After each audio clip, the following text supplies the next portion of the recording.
or income to be recognized in the profit or loss is the amount of effective interest that can be calculated as applying the effective IRR to the outstanding balance.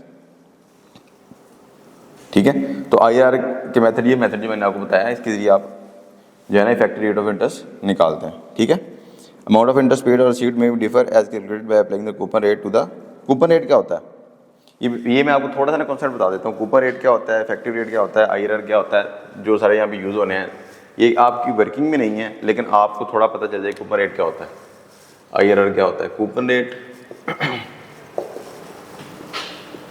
Effective rate of interest और market rate of interest. ठीक है, अच्छा, coupon rate ये होता है कि आप कोई भी डिबेंचर या कोई भी आप फाइनेंशियल लायबिलिटी के इंस्ट्रूमेंट आप लेते हैं ना, उसका जो नॉमिनल रेट होता है ना, ठीक, उसको कहते हैं coupon rate. For example 5% debenture है, 10% डिबेंचर. कभी डिबेंचर लिखा हो तो उसका लिखा होता है ना, ये रेट है इसका. आइडिया है कोई डिबेंचर का भी, जब भी कोई डिबेंचर होता है ना उसका रेट होता है. ठीक है, कि ये 5% डिबेंचर है, ये 10% डिबेंचर है, 15% है. डिबेंचर हो, लोन नोट हो, कोई भी आपकी डेट इंस्ट्रूमेंट हो ना, उसका एक इंटरेस्ट रेट होता है. ठीक है, इसको कहते हैं कूपन रेट. ठीक है, इंटरेस्ट रेट कहते हैं कूपन रेट. ठीक है, ये कूपन रेट क्या होता है, कूपन रेट ये होता है कि इसका मतलब ये होता है कि आपको देखिए कॉन्ट्रेक्चुअल कैश फ्लोज के अंदर क्या चीज होती है, एक होता है इंटरेस्ट, दूसरा होता है प्रिंसिपल. ठीक है, अब ये इंटरेस्ट कितना होगा, ये इंटरेस्ट रेट होगा जो कूपन रेट होगा. ठीक है, आप कहते हैं आपको 100 के 10 डिबेंचर दे दें, कूपन रेट क्या होगा, इसका 5% कूपन रेट होगा. ठीक है, तो आपको ये जो इंटरेस्ट मिलेगा ये इस रेट पे मिलेगा, कूपन रेट पे. ठीक है, जो कि हम यहाँ पे ले रहे होंगे. इस तरह इफेक्टिव रेट ऑफ इंटरेस्ट मैंने आपको बता दिया, जो कि वो वैल्यू होती है जो आपके फ्यूचर कैश फ्लोज की प्रेजेंट वैल्यू आ रही होती है. अब कूपन रेट के अंदर और इसके अंदर फर्क क्या है, कूपन रेट आपको सिर्फ ये वैल्यू देता है, जबकि इफेक्टिव रेट ऑफ इंटरेस्ट आपको ये वाली वैल्यू की प्रेजेंट वैल्यू भी दे रहा होता है.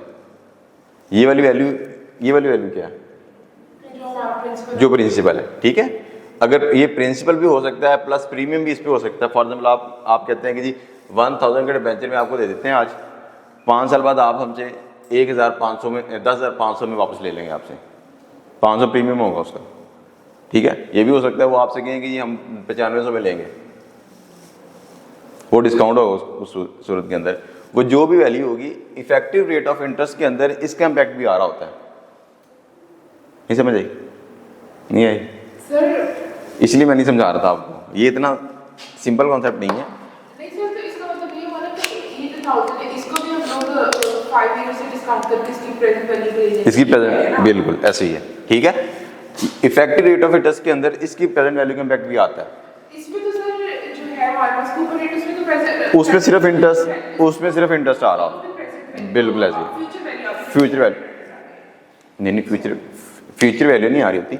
उसके अंदर आज की डेट पे जो आपका रेट एग्री है ना 5%. ठीक है, कि अगर 100 रुपीज़ का डिबेंचर है, 100 का डिबेंचर है तो 5 रुपये आपको हर साल मिलेंगे. ये कूपन रेट है, 5 आ रहे होंगे जो कि फिक्स रहेंगे आपके उसकी फेस वैल्यू के हिसाब से. ठीक है, फेस वैल्यू क्या होती है, पार वैल्यू. ठीक है, कूपन रेट हमेशा फेस वैल्यू या पार वैल्यू पे अप्लाई होता है. ठीक है, अगर आपके डिबेंचर की मार्केट पार वैल्यू 100 है और मार्केट वैल्यू उसकी 110, 15 या 20 या 25 या 150 जितनी भी है, कूपन रेट 100 पे अप्लाई होगा. ठीक है, ये आप छोटी छोटी एग्जांपल्स करेंगे, उसमें ये सारी चीज़ें आ रही हैं, क्योंकि आप थोड़ी जल्दी में मैंने कहा पहले बता दूँ, उसके बाद एग्जाम्पल कर लें हम. ठीक है, कूपन रेट आपका फेस वैल्यू या पार वैल्यू अप्लाई होगा. ठीक है, प्रीमियम पे या डिस्काउंट की या मार्केट वैल्यू जो होगी उस पर कूपन रेट अप्लाई नहीं होगा. ठीक है, कूपन रेट आपके कैश फ्लोज हैं. कूपन रेट यूज होता है आपके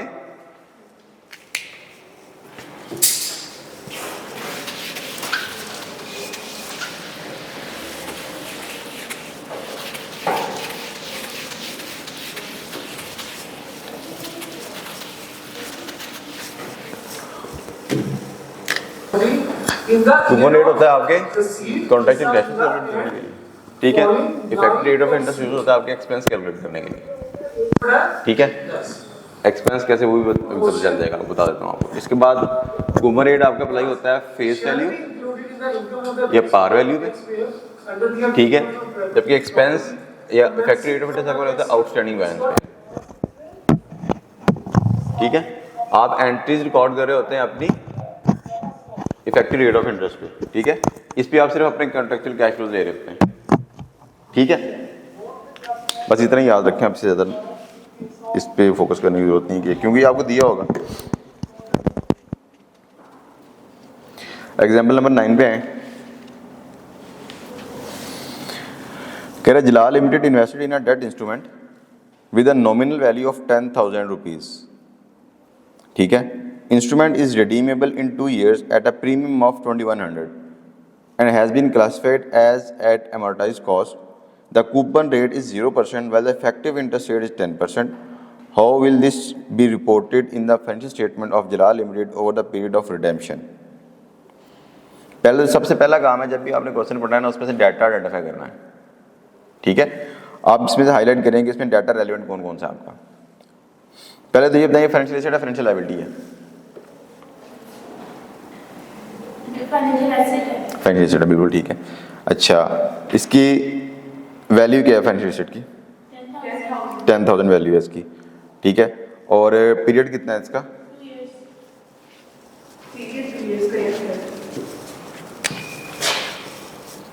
फाइनेंशियल एसेट है, ठीक है। फेस वैल्यू इसकी कितनी है, इसका कूपन रेट कितना है, इसका इफेक्टिव रेट ऑफ इंटरेस्ट कितना है, ठीक है। और इसका पीरियड क्या है और रिडेम्पशन वैल्यू क्या है। ये डाटा आपका चाहिए होगा आपको हर क्वेश्चन में। जब भी आपने क्वेश्चन पढ़ना है आपने ये डाटा आइडेंटिफाई करना है, ठीक है। बताएं क्या क्या डाटा है इसमें। फाइनेंशियल एसेट कितना है? 10,000, ठीक है।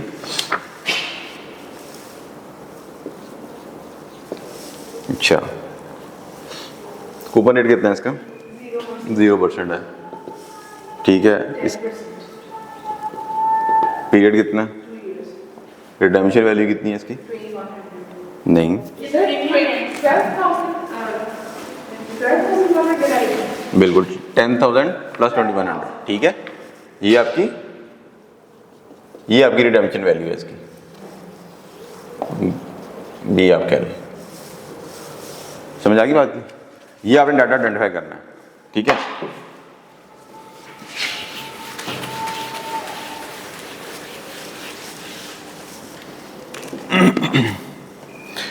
अच्छा, अभी हमने क्या पढ़ा था अमॉर्टाइज्ड कॉस्ट के अंदर जो फाइनेंशियल एसेट होगा किस तरह रिकॉर्ड होगा, किस वैल्यू पे रिकॉर्ड होगा?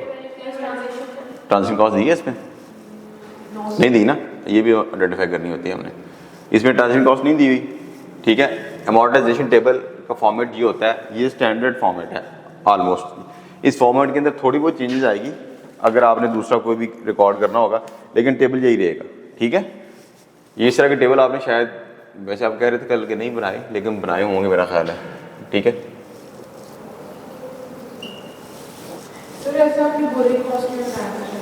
हाँ बनाए होंगे ना टेबल, अभी बनेगा आपको समझ आ जाएगी।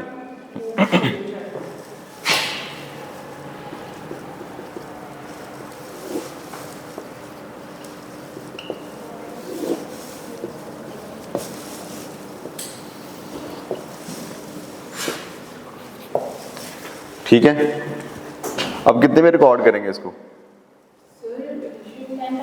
10,000 में रिकॉर्ड करेंगे, ठीक है। मैंने आपको क्या बताया था कि इफेक्टिव रेट ऑफ इंटरेस्ट किस लिए यूज होता है? नहीं, effective rate of interest expense निकालने के लिए कैलकुलेट होता है।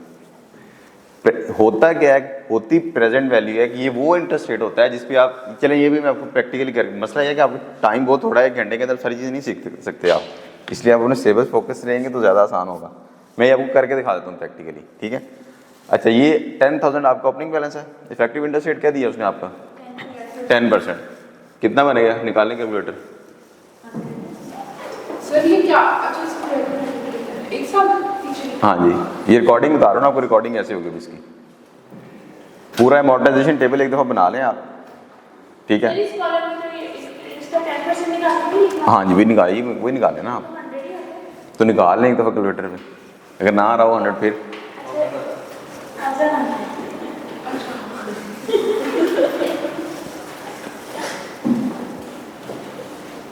इतना भी ज़्यादा कॉन्फिडेंस नहीं होना चाहिए। ठीक है, कितना आता है? जी सर 1000 या हो गया ना चेंज 100 से। नॉमिनल इंटरेस्ट रेट कितना है? 0%। 0%। आपके कॉन्ट्रेक्चुअल कैश फ्लोज कितने होंगे? यानी 1 साल गुजरेगा तो आपको कितने पैसे मिलेंगे? कुछ भी नहीं मिलेगा इस डाटा के मुताबिक। अगर यहाँ पे 5%, 10% या कुछ और कूपन रेट दिया होता है तो आपको, फॉर एग्जाम्पल वो आपसे कहता है कि 5% आपको कूपन रेट है इसका, तो आपको यहाँ पे 500 रिसीव हो रहा होता। क्लोजिंग बैलेंस कितना आया आपका? करें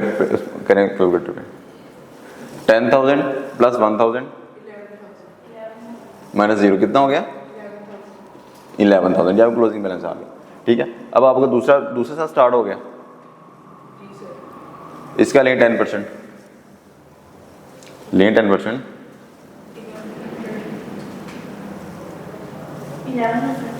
1100। ठीक है, कूपन रेट कितना है? कैश फ्लो कितने का होगा? 12,100। ठीक है, अब ये आपके कैश फ्लोज हैं। किधर गए? ये आपके कैश फ्लोज हैं 0, 0। और एंड पे आपको दूसरे साल के एंड पे आप क्या मिलेगा आपको? 12,100 इक्वल हो गया। ये आप इसे कहते हैं अमोर्टाइजेशन टेबल। ठीक है, ये आपका अमोर्टाइजेशन टेबल है। आपके इसको आप कूपन रेट कह लें, काफी सारे नाम है इसके, मतलब जो भी आप नाम दे रहे हैं इसको। ठीक है, इस पे आपके कॉन्ट्रेक्चुअल कैश फ्लो कैलकुलेट होते हैं, इस पे आपका एक्सपेंस कैलकुलेट होता है, ये आपका क्लोजिंग बैलेंस आ रहा होता है, और इस तरह से अमोर्टाइजेशन टेबल बन रहा होता है आपका। आपने जब भी ओसीए के अंदर रिकॉर्डिंग करनी होगी आपको इस टेबल की जरूरत पड़ेगी। सर यूँ भी तो हो सकता है ना कि वो हमें दो रेट्स देते हैं और वो हमें कहें कि आपने रिडेम्पशन अमाउंट निकालनी है इसकी वो चीज़, जैसे इधर अब हमारे पास से और नहीं सर, इन्होंने हमें दिया है, मतलब हमने ये फाइंड किया है। हमने फाइंड नहीं किया है, मैंने सिर्फ आपको बताया कि ये वही बनता है जो आएगा। वही पूछ रही थी, ऐसे भी तो कह सकते हैं कि कह सकते हैं कि रिडेम्पशन वैल्यू आप दे दें हमें इसकी। ठीक है, बेसिकली ये जो आप अब ये देखें, ये आपकी कॉन्ट्रेक्चुअल कैश फ्लोज ये हैं 0, 0 और 12,100। ठीक है, मैंने आपको बताया था कि आपका ये 10% होगा। जब आप इसको डिस्काउंट करेंगे और इस पे लेके आएंगे तो ये आपका 10% आएगा। कर सकते हैं आप लोग डिस्काउंट इसको, क्या आपको इस तरह से डिस्काउंट कि ये 12,100 से 10,000 पे आए और आपका इंटरेस्ट रेट 10% आए? नहीं कर सकते आप, लगे रहे आप, ऐसे नहीं आएगा। कैसे? 10,000 मैं आपसे कह रहा हूँ आपको ये इंटरेस्ट रेट नहीं दिया हुआ। आपको क्वेश्चन ये था कि इफेक्टिव इंटरेस्ट रेट क्या है, किसे कहते हैं। मैं आपसे ये कहता हूँ कि इंटरेस्ट ये नहीं दिया हुआ, ये 10,000 है, ये 12,100 है, मुझे बताएं ये इंटरेस्ट रेट क्या है। ये कल बताना है आपने, आज तो नहीं हो सकेगा आपसे, कल भी नहीं हो सकेगा। ये हमने फाइंड किया हुआ है कि हमने किया था इफेक्टिव रेट ऑफ रिटर्न। ये कल बताना है मुझे आपने। ठीक है, इसी टेबल के मुताबिक आपने मुझे ये रिटर्न खुद निकाल के लेके आना, किसी ने नहीं निकलवाना कि रेट क्या बनता है। ठीक है, ये आपके सिर्फ एक कॉमन सी अंडरस्टैंडिंग के लिए कि अगर ये 10% होगा, आप इसको डिस्काउंट करके देखें तो ये 10,000 के इक्वल आ रहा है ना। ठीक है, तो इफेक्टिव इंटरेस्ट रेट वो होता है कि आप अपने फ्यूचर कैश फ्लोज को जिस रेट पे डिस्काउंट करें वो आज की वैल्यू के इक्वल, आज उसे कहते हैं इफेक्टिव रेट ऑफ इंटरेस्ट। नहीं समझ आई? नहीं सर, वो तो आती है पर ये नहीं समझ आती कैसे निकले। ये नहीं निकलेगा ना इतनी आसानी से, आपके उस सिलेबस का पार्ट भी नहीं है और कॉम्प्लेक्स है। ठीक है, इसके लिए एक मेथड होता है IRR मेथड ना। ठीक है, वो यूज़ करना पड़ता है, उससे इफेक्टिव रेट ऑफ इंटरेस्ट निकल रहा है। इसके अंदर ये तो भी सिंपल से एग्जांपल है ना, और इसके अंदर वो भी काफ़ी सारे फैक्टर्स आ रहे होते हैं, वो भी लेने होते हैं।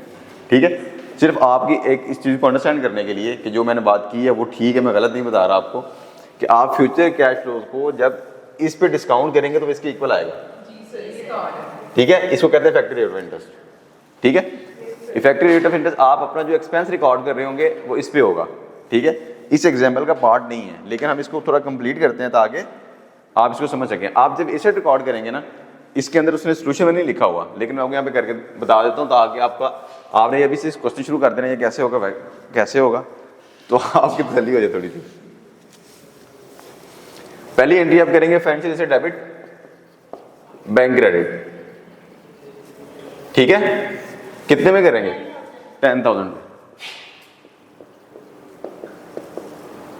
ठीक हो गया। पहले साल आप इतना इंटरेस्ट इनकम रिकॉर्ड करेंगे 1,000 का। फाइनेंशियल एसेट और बैंक डेबिट अगर आपको रिसीव तो नहीं होगा ये। फाइनेंशियल एसेट डेबिट, ठीक है, 1,000 से क्या क्रेडिट करेंगे? इंटरेस्ट इनकम क्रेडिट करेंगे आप 1,000 से। ठीक हो गया। कैश फ्लोज कितने हैं आपके? कुछ भी नहीं। बैंक में आपको अगर यहाँ पे कुछ होता तो यहाँ पे आता बैंक डेबिट और फाइनेंशियल एसेट क्रेडिट, जो कि भी यहाँ पे क्या आएगा? 0। ठीक है। फिर नेक्स्ट ईयर आ गया, आपका 1 ईयर पूरा हो गया ये। नेक्स्ट ईयर आ गया, नेक्स्ट ईयर आपके इंटरेस्ट कितना है? एसेट रिकॉर्ड हमने नहीं करना, एक दफा कर लिया। फाइनेंशियल एसेट डेबिट और इंटरेस्ट इनकम क्रेडिट कितनी? 1100। ठीक हो गया। कैश फ्लोज कितने हैं आपके? बैंक 0। अब आपने लास्ट एंट्री रिकॉर्ड करनी है, क्या एंट्री रिकॉर्ड करेंगे? ठीक है। बैंक डेबिट और आपकी ट्रांजैक्शन क्लोज होगी। 2 साल का डिवेंचर था, 2 साल की इन्वेस्टमेंट की थी, आपने अपनी रिकवर कर लिया। आपको टोटल बेनिफिट कितना हुआ? 12,100 और 10 दिया आपको 2,100 रिकॉर्ड हो गया। इन्फॉर्मेशन उसने आपको पूरी दी है। सिर्फ अमोर्टाइजेशन, ये सिर्फ रिकॉर्डिंग IFRS 9 उसकी सिर्फ क्या बता रहा है? रिकॉर्डिंग बता रहा है कि उसको रिकॉर्डिंग कैसे करनी है। ये इस तरह से हर साल रिकॉर्डिंग उसकी होगी। ये उसकी एंट्रीज होंगी, ये उसका टेबल बनेगा और इस तरह से रिकॉर्डिंग होगी। समझ आ गई बात की कि नहीं आई? उसने नहीं दी, मैं कैसे कहाँ से निकालूँ?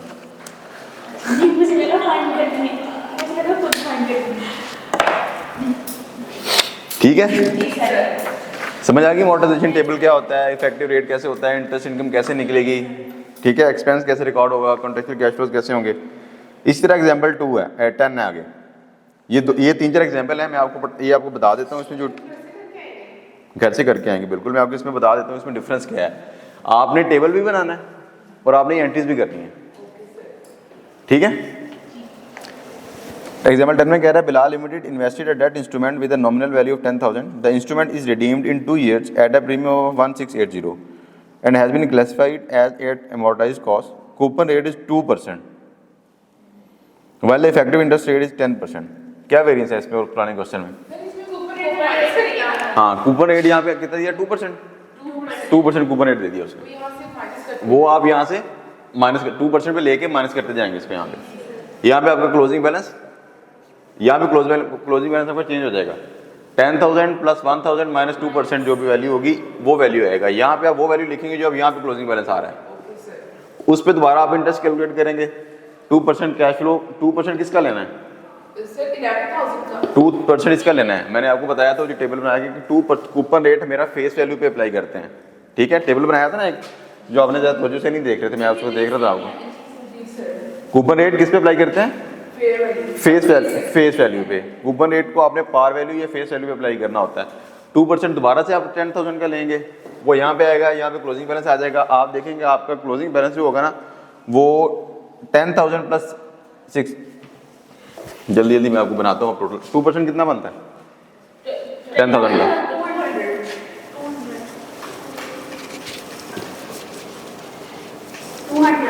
200। जरा टोटल करें इसको जल्दी से। 10,000 प्लस 1,000 माइनस 200,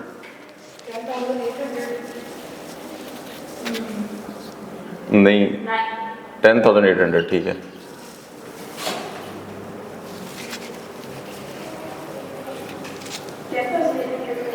$10,800 का 10% कितना बनता है? 1080।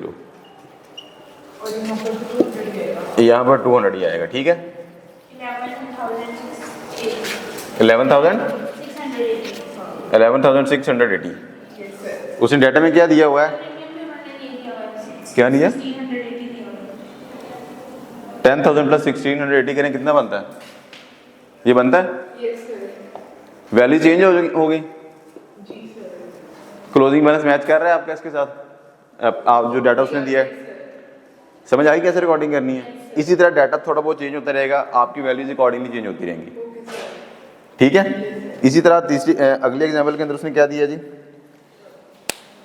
देखने का एग्जाम्पल 3-4 देख लें, ये करके आइए घर से। उसने कहा कि फेस वैल्यू उसकी 10,000 है, प्रीमियम पेड इन्वेस्टमेंट 8,000 की, उसने प्रीमियम 800 का प्रीमियम है, ट्रांजेक्शन पेड ट्रांजेक्शन कॉस्ट इसमें आ गई है 200 की, ठीक है। अब क्या करेंगे आप, इसको कैसे रिकॉर्ड करेंगे, ऐड करेंगे। ये कितने का हो जाएगा अब, 10,200 का। ये कितने पे निकलेगा, 10,200 पे। ये कितने पे निकलेगा, ये 10,000 में निकलेगा। ये क्लोजिंग बैलेंस आ जाएगा इस तरह, ठीक है। और ये 4 ईयर पे होगा। अच्छा, इससे अगला क्वेश्चन भी देख लें, ये करके आना सारे आपने, हम सब घर से कर लेंगे। ठीक है। ये करके आना है आपने, ये कहाँ तक करके आएंगे आप लोग।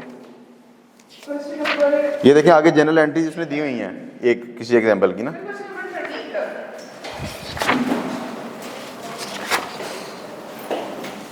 क्वेश्चन नंबर 13 तक आपने करके आना है कल, ठीक है। समझ आएगी अमोर्टाइजेशन टेबल क्या होता है, इफेक्टिव इंटरेस्ट रेट क्या होता है, कैसे बनता है, कैसे कैलकुलेट होता है। अब ट्रांजैक्शन कॉस्ट जो है, एक क्वेश्चन छोटा, ट्रांजैक्शन कॉस्ट को सेपरेटली रिकॉर्ड क्यों नहीं किया, जो आपका स्टार्ट में क्वेश्चन था कि हम ट्रांजैक्शन कॉस्ट को सेपरेटली रिकॉर्ड क्यों नहीं कर रहे, उसका पार्ट क्यों बना रहे हैं, बताएं। इसलिए रिकॉर्डिंग करना वो आप ये पूछ रहे हैं ना, एक्सपेंस में रिकॉर्ड करना क्यों नहीं रिकॉर्ड किया था। आप स्टार्ट के अंदर आपने को 15 मिनट अपने भी ज़ाया किए हैं कि ट्रांजैक्शन कॉस्ट हम क्यों नहीं रिकॉर्ड कर रहे, क्यों नहीं कर रहे रिकॉर्ड। अब यहाँ पे 200 की ट्रांजैक्शन कॉस्ट है, ये एक क्वेश्चन पढ़ा है, ये 10,200 होगा। हम ट्रांजैक्शन कॉस्ट को सेपरेटली रिकॉर्ड क्यों नहीं कर रहे।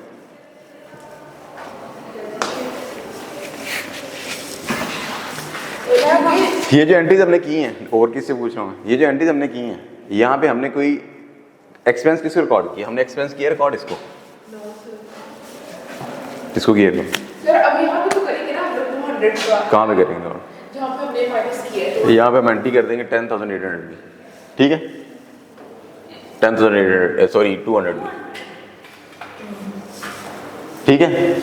ट्रांजैक्शन कॉस्ट क्यों रिकॉर्ड नहीं कर रहे। एक्चुअली आपको जो एक्सपेंस रिकॉर्ड हो रहा है, बाद में एक्सपेंस रिकॉर्ड हो तो रहा है, वो जो 200 माइनस कर रहे हैं हम, ये इसकी एंट्री यही नहीं होगी, किसकी ये जो 200 माइनस किया है 200 तो आपका इंटरेस्ट कैश फ्लो है, ये तो एक्सपेंस ही नहीं है आपका।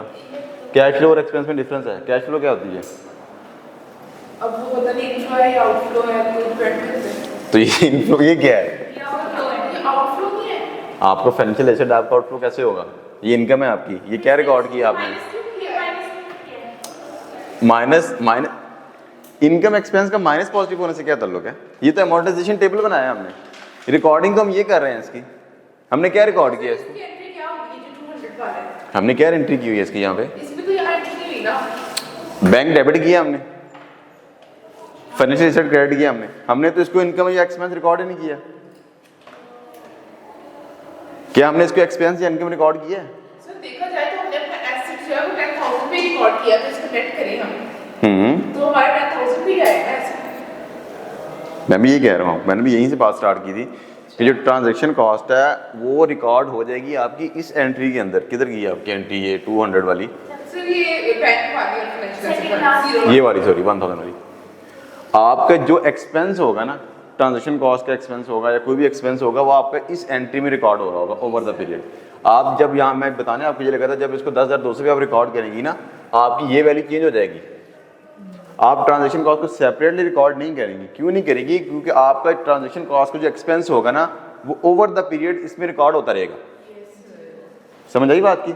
सेम विद फाइनेंशियल लायबिलिटी, क्योंकि हमारा जो इफेक्टिव रेट है वो उसके इफेक्टिव रेट के अंदर इसका इम्पैक्ट हमने ले लिया होगा। समझ आ गई बात। ट्रांजैक्शन कॉस्ट को सेपरेटली रिकॉर्ड क्यों नहीं कर रहे। शुक्रिया।